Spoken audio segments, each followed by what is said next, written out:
Olá, meus queridos! Vamos à nossa 19ª videoaula. Hoje vamos falar de potência elétrica e energia elétrica consumida, ok? Potência elétrica e energia elétrica, né? Vocês já devem ter ouvido muito falar de energia elétrica, quanto que vocês gastam de energia em suas residências, os pais pedindo para vocês economizar energia.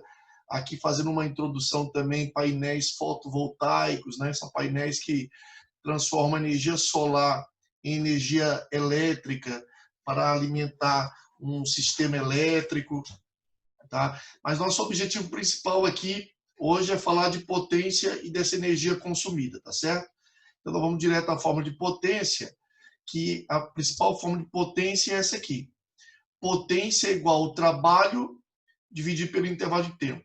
O trabalho ele é igual à variação de energia. Então, sempre a questão perguntar para você qual que é a energia, é a potência vezes o tempo, tá? Potência é igual a energia dividido pelo tempo, logo energia é igual a potência vezes o tempo.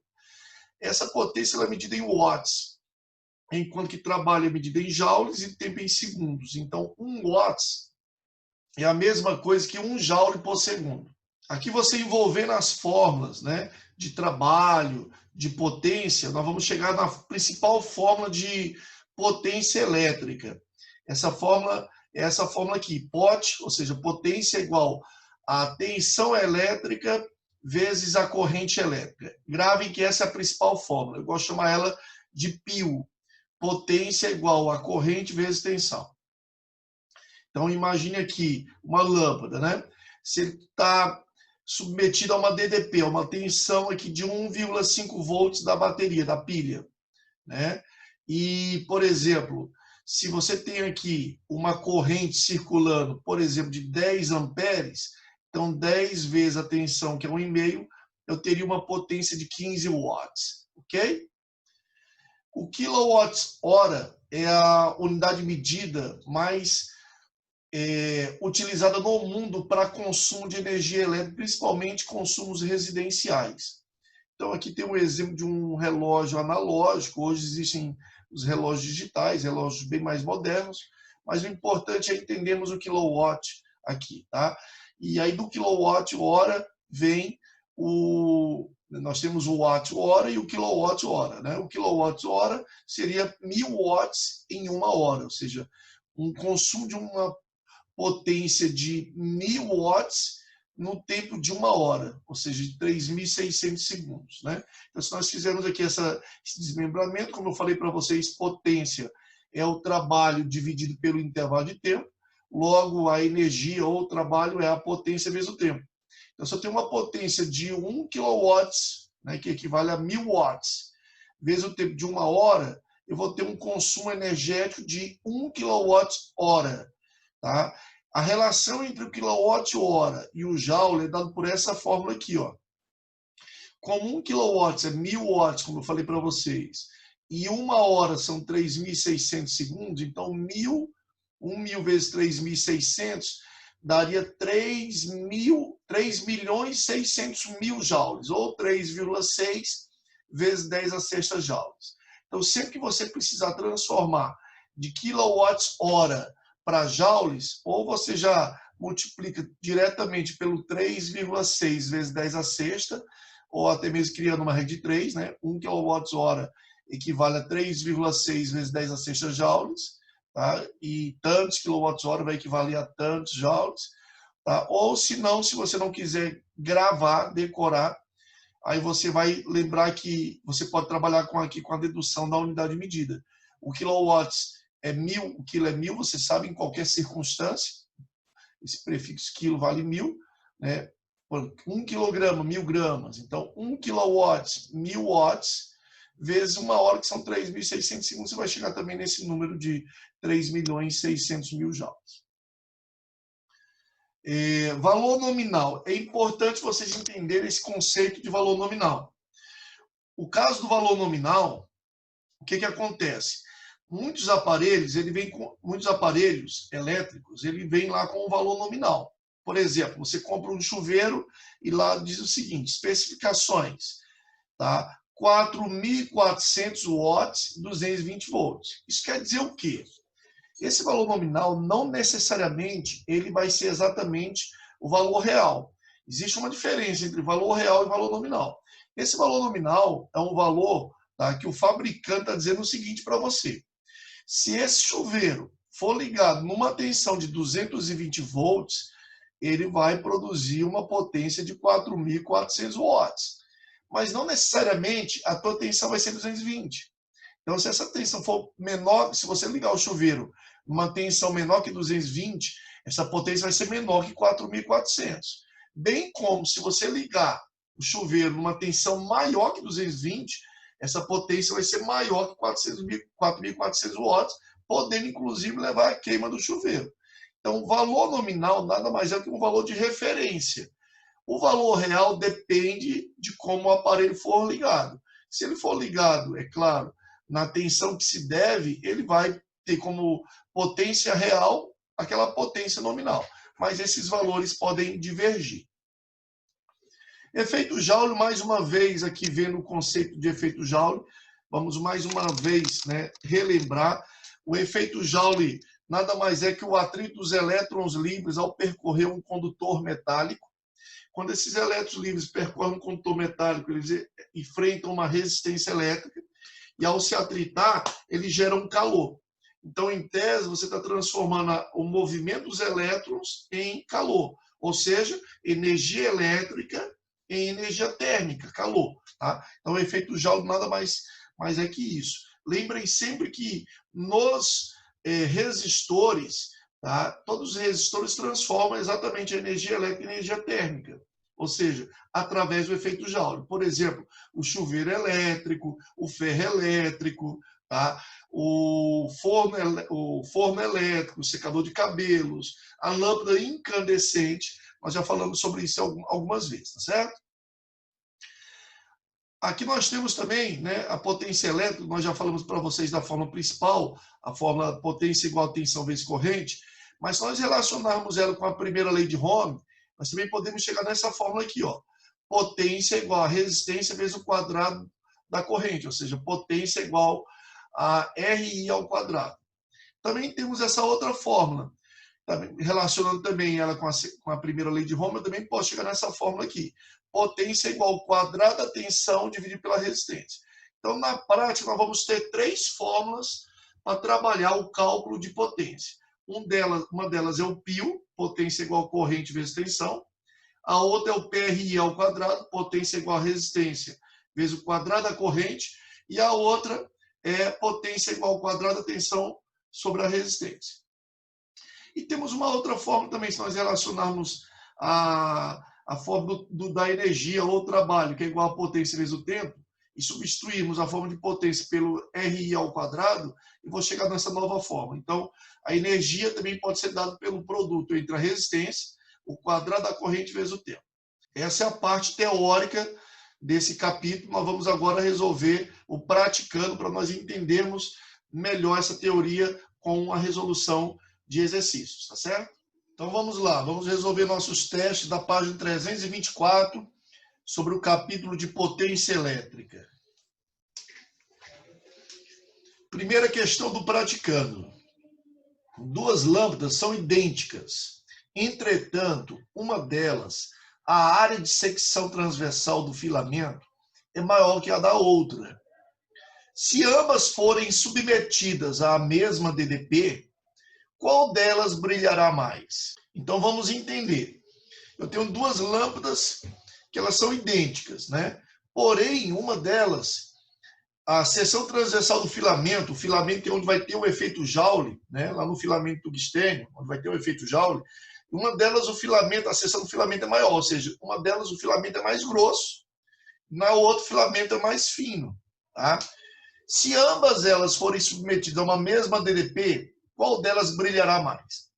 Então vamos interpretar o seguinte. Nós sabemos que quanto maior a potência da lâmpada, maior será o seu brilho. Eu posso julgar aqui pela fórmula. Potência é igual ao quadrado da tensão dividido pela resistência, né? Então, quanto maior a potência, maior o brilho. E de acordo com a segunda lei de Ohm, sabemos que quanto maior a área de seção transversal, menor será a sua resistência. Tá? Então, nós sabemos aqui pela segunda lei de Ohm, olha a lei aqui, né? Quando a área é maior, a área da seção, ou seja, o fio é mais grosso, a resistência é menor. Tá? Então, podemos julgar assim, olha só. Nesse caso, diz que uma das lâmpadas, uma delas, a área de seção transversal do filamento é maior. Então, vamos julgar essa primeira lâmpada, tá? Na outra é menor. Então, a primeira lâmpada do filamento é maior, a área da seção transversal é maior. Se a área da seção transversal é maior e o restante dos dados são os mesmos, podemos concluir que a resistência dela é menor. Ou seja, aquela que tem maior área, o que tem um filamento mais grosso, eu vou ter menos resistência à passagem dos elétrons.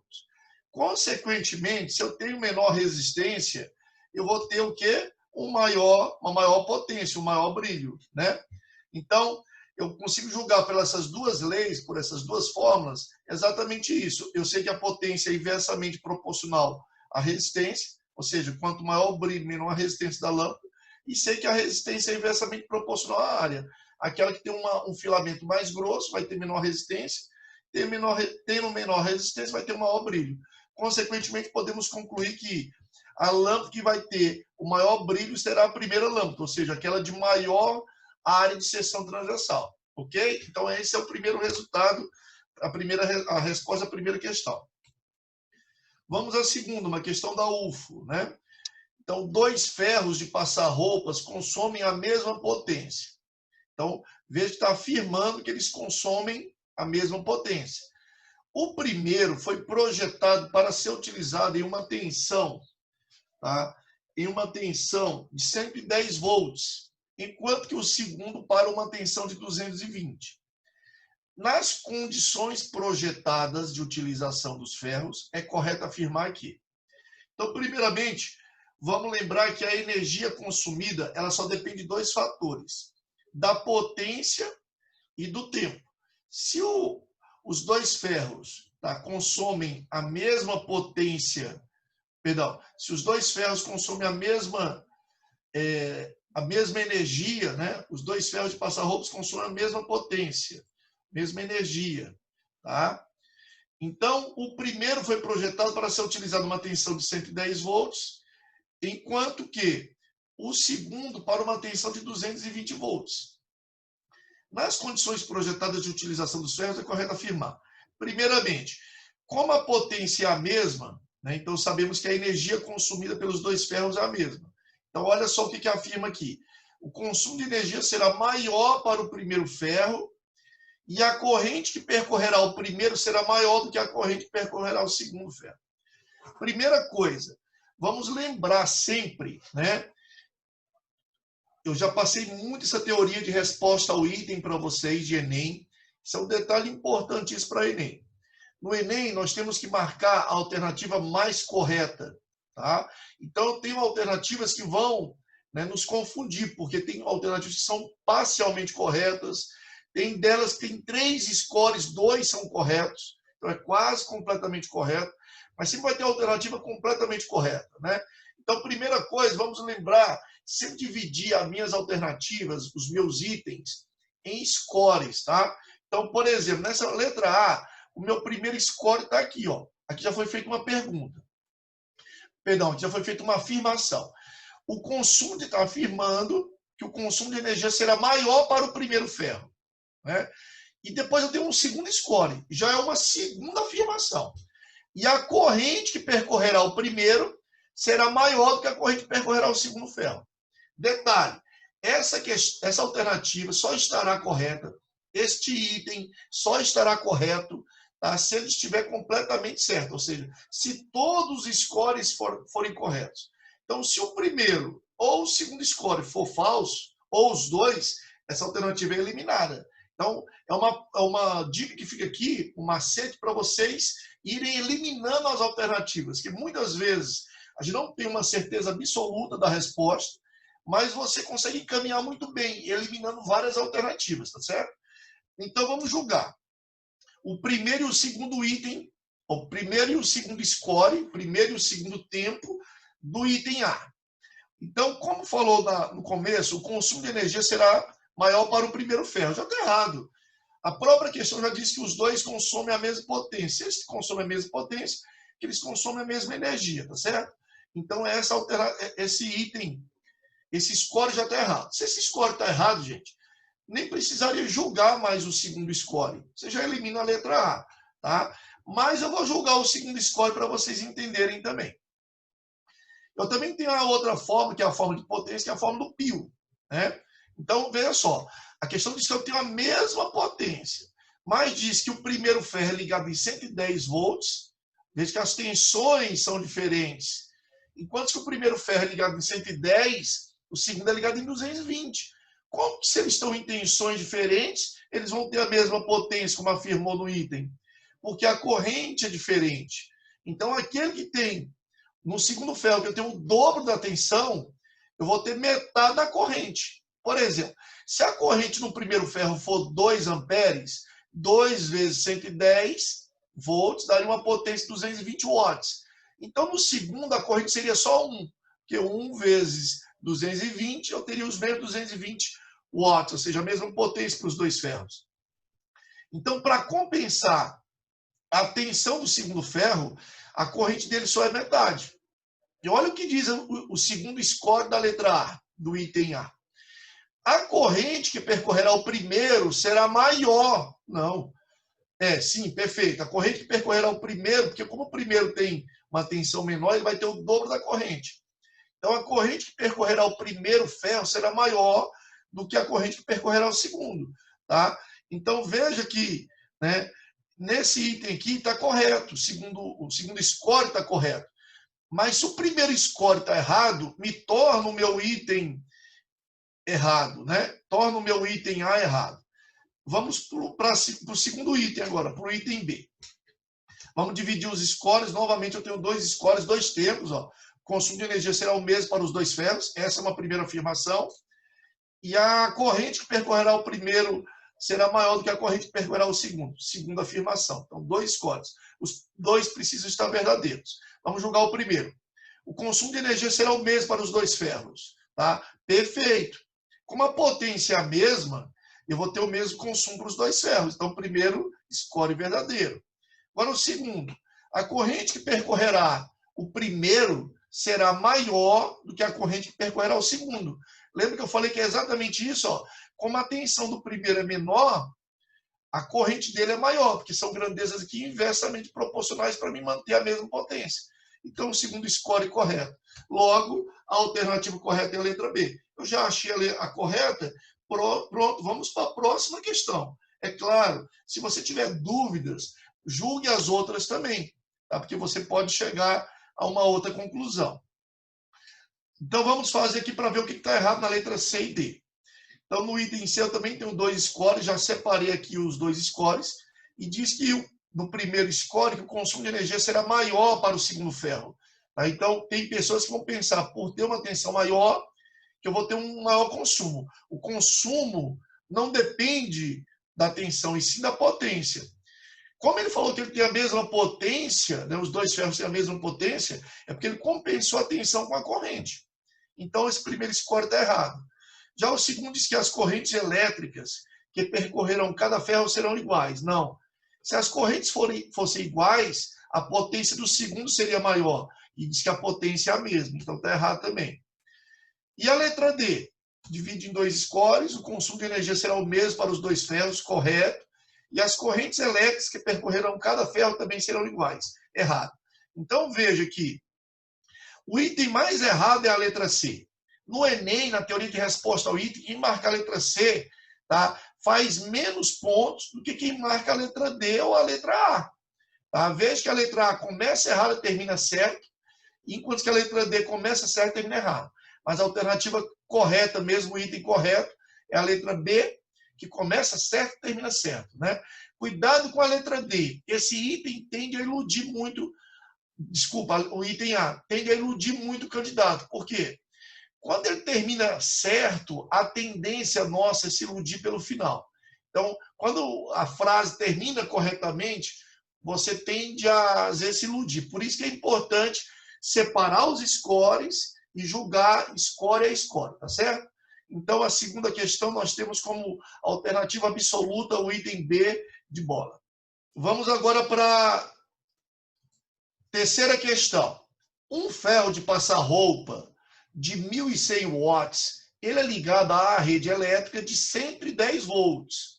Determine, letra A intensidade de corrente elétrica atravessa a resistência do ferro de passar roupa.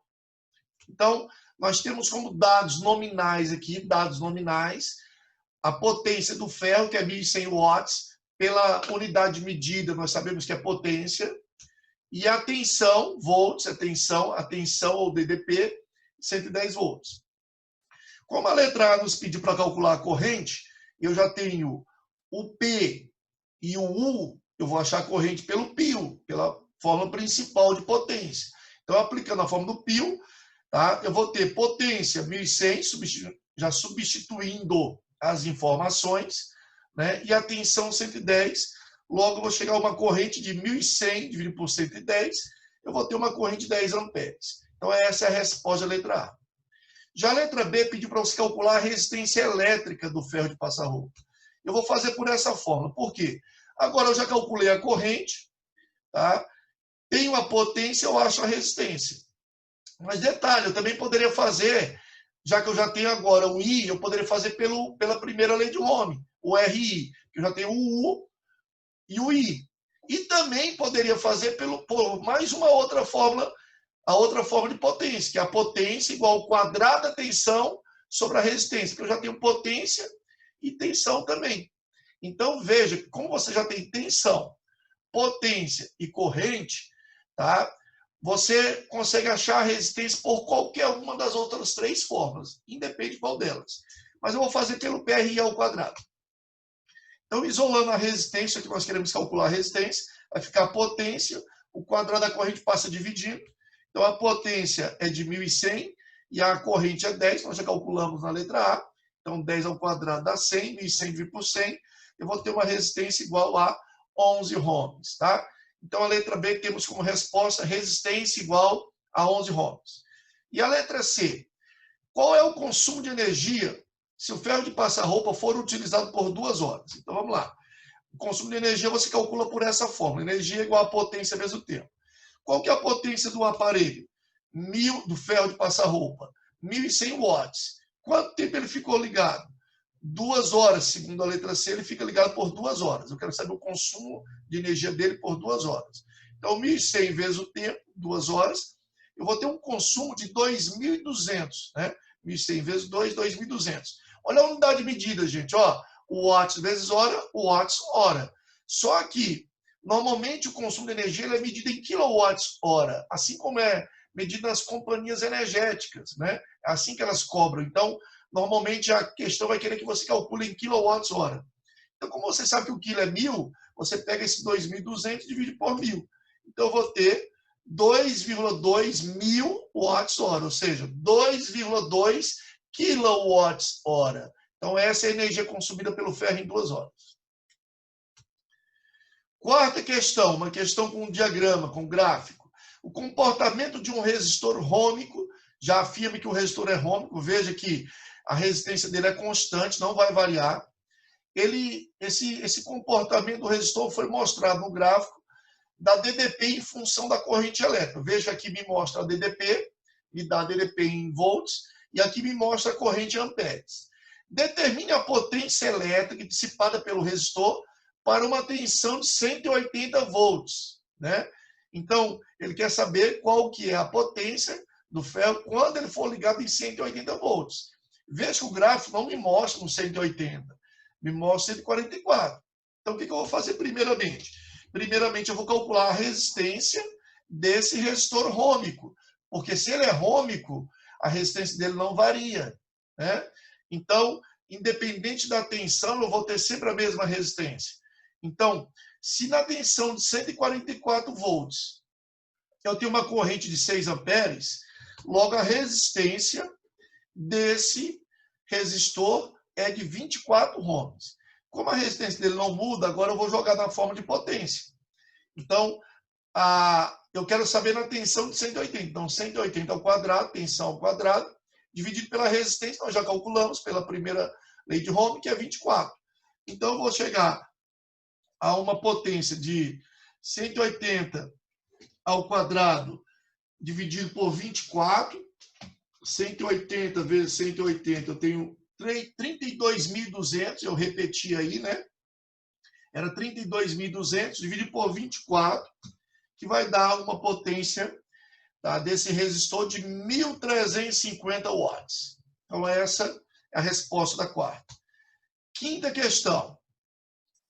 Um fio de cobre com 1 quilômetro de comprimento e 3,4 milímetros quadrados de área de seção transversal é submetido a uma DDP de 110 volts.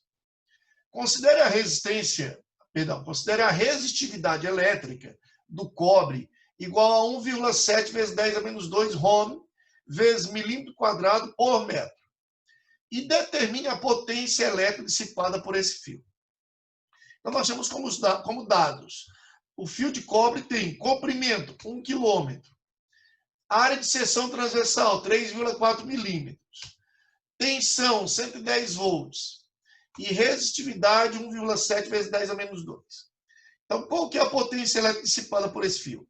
Então, vamos primeiramente, para me calcular a potência, eu preciso, tá, ou da corrente ou da resistência, porque eu já tenho a tensão, né?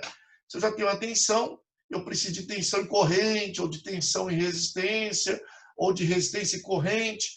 Como eu só tenho a tensão, eu vou achar a resistência pela segunda lei de Ohm, porque ele me deu as informações, os dados do condutor, do fio de cobre. Então, nós sabemos que a resistência é igual a resistividade vezes o comprimento dividido pela área. Então, eu transformei aqui a resistividade, eu mantive ela como ela está. Por quê? Porque vejo que minha área já está em milímetros quadrados. Se a área já está em milímetros quadrados, tá? Então, aqui também na resistividade me deu a área em milímetros quadrados. Então, não preciso transformar a área. Tá? Agora, vejo que o comprimento é em metros. Então, eu preciso transformar de quilômetros para metros. Então, eu fiz a resistividade, que é 1,7 vezes 10 a menos 2, vezes o comprimento, que é 1 quilômetro, ou seja, 1.000 metros, dividido pela área, que é 3,4. Então, fazendo essa multiplicação aqui, nós vamos ter 1,7 vezes 1.000 dá 1.700, vezes 10 a menos 2 dá 17, dividido por 3,4. Portanto, achamos aqui, num primeiro momento, a resistência do fio, que é de 5 ohms. Agora sim, eu posso utilizar, tá, essa fórmula da potência igual ao quadrado da tensão sobre a resistência, ou até mesmo PRI ao quadrado. Fazendo por aqui, a nossa tensão é 110, então 110 ao quadrado dividido por 5, eu vou ter 12.100 dividido por 5, que dá uma potência de 2.420 watts. Essa é a potência dissipada por esse fio. Tá? Ele vai dissipar, ele vai perder essa potência toda devido à sua resistência. Outro detalhe interessante, se você esquecer da segunda lei de Ohm, vou dar um macete muito interessante para vocês. Se vocês esquecerem, macete do tio Rico, hein? Se vocês esquecerem aqui a segunda lei de Ohm, vocês podem, tá, pelas unidades de medida da resistividade, ó, achar ela. Veja que aqui foi dado o quê? A resistividade. Então, o P é igual a R vezes a área. Olha as unidades de medida. Ohms é o quê? Resistência. Milímetros quadrados é o quê? Área. E metros é o quê? Comprimento. Então, o P é igual a resistência vezes área dividido por comprimento. Então, olha só. Se você isolar o P, vai ficar resistência vezes a área dividido pelo comprimento. Então, você chega a essa forma, tá certo? Sexta questão. Em uma lâmpada incandescente, podem-se ler as seguintes especificações, dados nominais, hein? Lembra da teoria? Dados nominais. Potência da lâmpada, 100 watts, se ela for ligada em 120 volts, 127 volts. Então, a letra A pede: qual é a intensidade da corrente elétrica que percorre o filamento da lâmpada se ela for ligada corretamente? Então, se ela for ligada corretamente, se ela for ligada nessa tensão. Então, nós vamos ter a fórmula do π para calcular a intensidade da corrente. Isolando a corrente, fica a potência dividida pela tensão. A potência é 100, a tensão é 127. Logo, vou chegar num valor aproximado de 0,78 amperes. É legal essa questão aqui com valores quebrados, porque A gente tem a tendência de achar que toda questão vai trabalhar com valores exatos, né? E quando dá um valor quebrado, ou uma dízima, ou um valor infinito, né? Decimal que não seja inteiro, a gente tende a pensar que a gente errou o cálculo. E não tem nada a ver. Tem questões que vão trabalhar com esses valores quebrados mesmo, para ver a habilidade que você tem em efetuar contas, operações, tá certo? Então, a letra A, sempre lembrando que é de bom tom, tá? Você considerar duas casas decimais, principalmente no número que é menor que 1.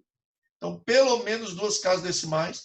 Isso já vai ser aceito por qualquer professor, no caso, uma prova, né, de canetão, uma prova discursiva, que nós chamamos, aquela que não tem a múltipla escolha, que não tem as alternativas como resposta, né, que você vai deixar a sua resposta absoluta. Então, a prova discursiva, que chama canetão. Então, como foi aproximado, você coloca o símbolo do aproximado em cima da igualdade. Então, corrente igual a aproximadamente 0,78. Se você colocar isso aqui, até se você colocar 0,8, o professor aceita. Mas eu indico vocês a quando o número, eu oriento vocês a quando o número for menor que 1, considere duas casas decimais. Deixa para arredondar na segunda, tá certo? Letra B. Qual é a resistência elétrica da lâmpada? Então, agora eu vou calcular por essa forma. Você poderia fazer também pelo PRI ao quadrado, tá? Ou, na verdade, você pode fazer pelo PRI ao quadrado ou pela primeira lei de Ohm, o RI, também poderia. Fazendo por aqui, resistência igual a 127 ao quadrado, dividido por 100. Né? Então, a resistência, só isolei aqui a primeira resistência, aí ficou o quadrado de tensão dividido pela potência. Só inverti aqui na mesma linha de produto, a ordem dos fatores não altera o produto. Então, eu levei a resistência para lá e trouxe a potência, e aí a resistência ficou 127 ao quadrado, que é a tensão ao quadrado, dividido pela potência, que é 100. Eu vou chegar nessa resistência. Também um valor aproximado. Aqui, como é um valor maior que 1, você poderia ter considerado, por exemplo, 161,3. Mas como eu considerei duas casas na letra A, então se for uma questão que tem letra A, B, C, D, todo professor de cálculo ele é um pouco sistêmico, né? Como é natural, sistêmico, para não falar sistemático, como é natural aí da área de exatas. Então, se eu na letra A considerei duas casas, eu tomo como padrão todas as alternativas com duas casas. Então, resposta 161,29 ohms. Letra C. Qual é a potência elétrica se a lâmpada for ligada a uma rede de 220 volts? O que aconteceria com o seu brilho, né? Então, olha só. Se aqui é 127, se eu ligar em 220, né? Porque lembra que a potência é 100 se for ligada em 127. Se ela for ligada em 220, olha só o que aconteceria com a potência da lâmpada. Agora ligada a 220, a resistência nós já calculamos, a resistência da lâmpada não muda, a lâmpada é a mesma, eu só mudei a tensão. Então, olha quanto que vai dar essa potência. 300,08 watts. Ou seja, praticamente triplicou de 100 para 300, né? Praticamente triplicou. Se desconsiderar esse decimalzinho aqui, a potência triplicou. Por quê? Olha, a tensão aumentou de 127 para 220, né? Então, você acha que a potência aguenta a lâmpada aguenta essa potência? Ela não aguenta. Então, a pergunta é, o que aconteceria com o seu brilho? Tá? Você poderia até responder, ela vai brilhar mais. No primeiro momento, sim, ela brilhará mais, mas ela não vai suportar.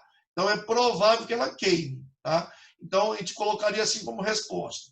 Tá? O seu brilho irá aumentar 3 vezes, porém, a tendência dela é queimar. Então, ou se você colocar só como resposta, a lâmpada queimará, também está certo. Tá?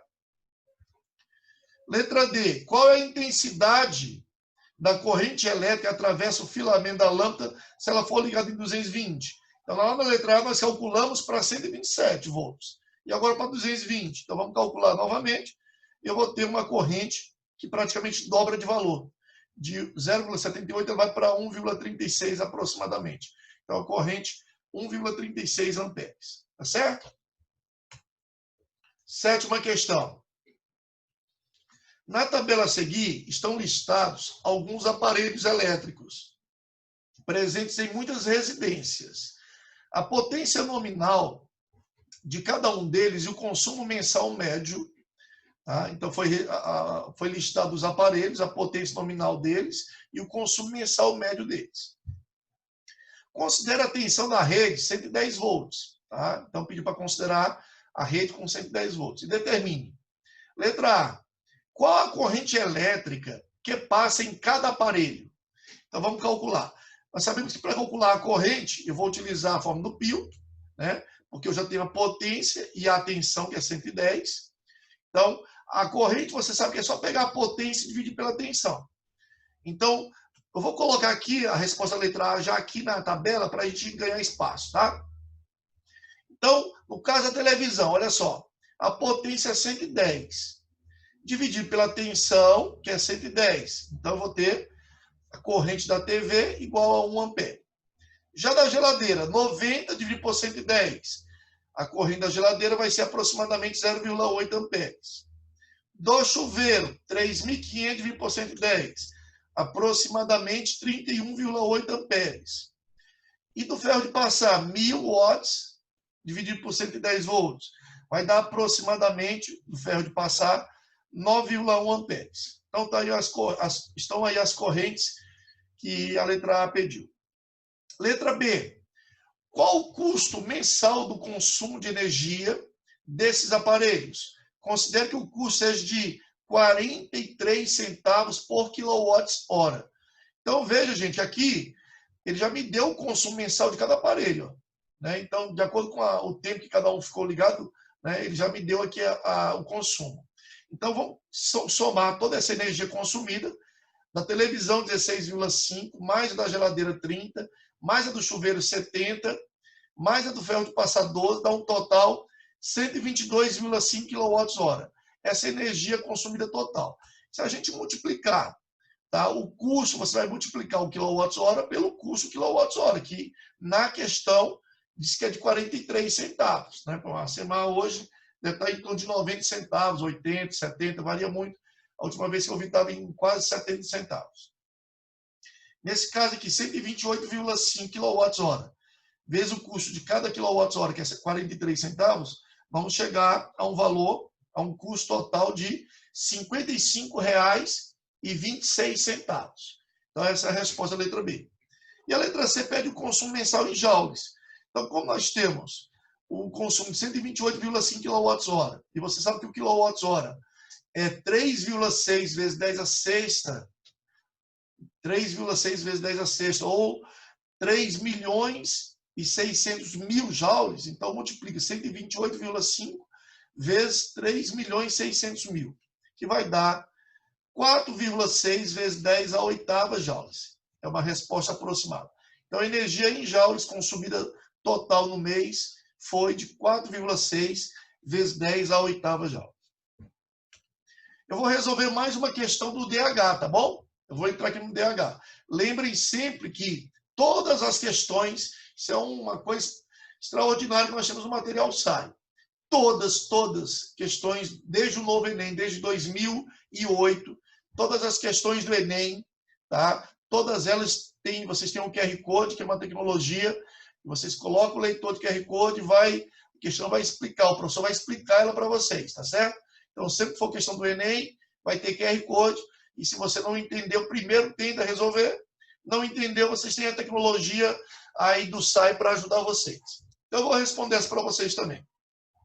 Para trabalhar para vocês uma questão que o Prática não trabalhou, que é a questão do fusível, do disjuntor.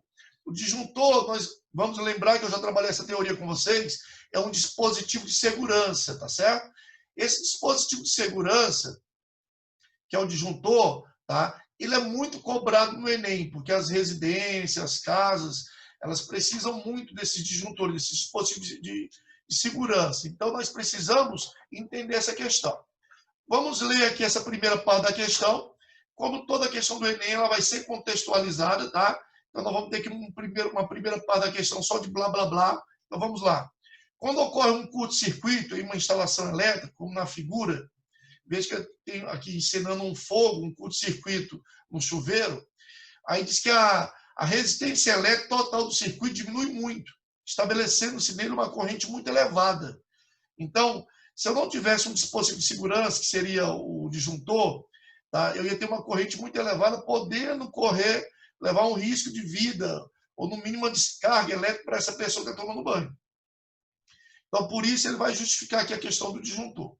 O superaquecimento da fiação, devido a esse aumento da corrente elétrica, pode ocasionar incêndios, que seriam evitados instalando-se fusíveis e disjuntores, que interrompem essa corrente quando ela atinge um valor acima do especificado nesses dispositivos de proteção. Então, vamos lembrar que o disjuntor e o fusível têm a mesma função. Eles trabalham diferentes, mas com a mesma função. Interromper a corrente caso ela ultrapasse de um determinado valor. Tá? Então, já que foi trabalhada toda a contextualização, que o Enem sempre quer fazer isso, e todos os vestibulares hoje têm trabalhado nesse sentido, convergindo nesse mesmo sentido. Mas vamos agora ao que interessa. Suponha que um chuveiro instalado em uma rede elétrica de 110 volts em uma residência possua 3 posições de regulagem da temperatura da água. Na posição verão, ele utiliza uma potência de 2.100 watts. Já na posição primavera, 2.400 watts. Na posição inverno, 3.200 watts.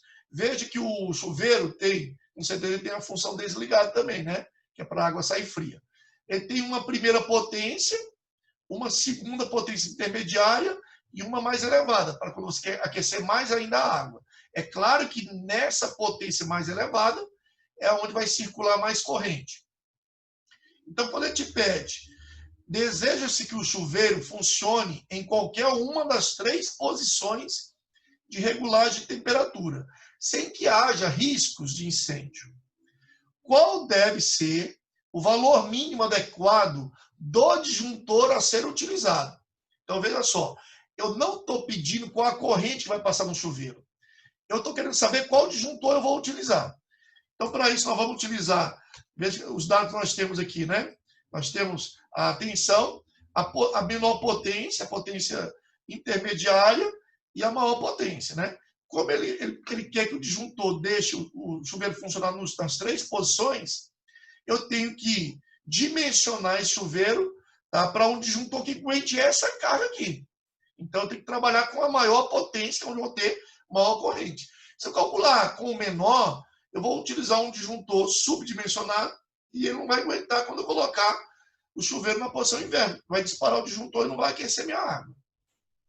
Então, nós vamos fazer o cálculo pela forma do pio. Tá? Lembrem sempre que cai a questão do disjuntor. Lembrem do pio, a fórmula é essa. Como eu quero saber a corrente, então eu vou calcular, isolar a corrente. É só pegar, gente, muito fácil. A potência dividir pela tensão. Nesse caso aqui, a potência, eu vou pegar a máxima, que é 3.200 watts, e vou dividir pela tensão, que é de 110 volts.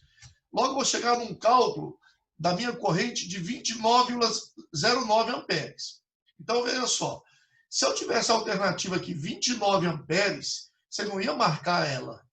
Por que você não marcaria 29 amperes? Ele não pediu qual o valor da corrente. Ele pediu qual disjuntor você deve utilizar. Então, veja só, se esse chuveiro, quando ele é ligado na posição inverno, que é a posição em que a água vai sair mais quente, onde ele tem maior potência, se nessa posição ele precisa de 29,09 amperes, você tem que dimensionar um disjuntor, o primeiro disjuntor acima desse valor. Como a questão me deu disjuntores com esses valores aqui, eu vou dimensionar o de 30.